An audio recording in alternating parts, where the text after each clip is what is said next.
எதை பார்த்தாலும் bread recipe. நம்மளும் அந்த பிரெட் ரெசிபியை வச்சு ஒரு அரேபியன் டெசர்ட் செய்யலாமா? ஃபட்டா செய்யலாம். ஸோ பால் காய்ச்சினதை எடுத்துக்கிட்டு அதில் கஸ்டர்ட் செஞ்சுக்கோங்க.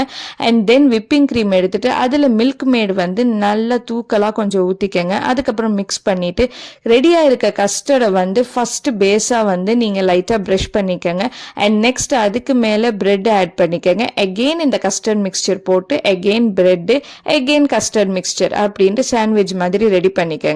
ரெடி பண்ணதுக்கு அப்புறம் நம்ம பண்ணியிருக்கிற அந்த விப்பிங் கிரீம் மிக்ஸ்சரை மேல அப்படியே பொத்துனாப்புல ஆட் பண்ணிக்கோங்க. ஆட் பண்ணிட்டு முக்கியமான தலைவர் நட்ஸ் இல்லாமல் தயவு செஞ்சு செய்யாதீங்க. ஸோ நட்ஸை எடுத்து கிரைண்ட் பண்ணி வச்சுட்டு அதை லைட்டாக அப்படியே ஸ்ப்ரிங்கிள் பண்ணியாச்சு.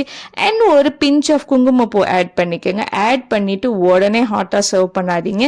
ஃப்ரீசரில் கொஞ்சம் நேரம் வச்சு இருந்துட்டு அப்புறம் எடுத்துட்டு தலைவரை அப்படியே ஸ்லைஸ் பண்ணி உங்கள் பிளேட்டில் ஒரு பீஸை வச்சு எடுத்து சாப்பிட்டு பார்த்தீங்கன்னா அடிப்பொலி அப்படின்ட்டு இருக்கும். கண்டிப்பாக ட்ரை பண்ணி பாருங்கள். ஒரு பிஸ்டாஷியோ ஐஸ்கிரீம் லுக்கு கொடுக்கும். உங்களுக்கு பார்க்குறப்பே ரிச் ஃப்ளேவராக தெரியும். ஆனால் ஃப்ளேவரும் பயங்கரமாக ரிச்சாக இருக்கும். சிம்பிளான மெத்தடில் ரொம்பவே ஈஸி அண்ட் குயிக்காக, அதை நெசமாலே ஈஸி அண்ட் குயிக்காக நம்ம ரெடி பண்ணிடலாம். ஸோ கண்டிப்பாக எல்லாரும் இதை ஒரு ட்ரை கொடுத்து பாருங்கள்.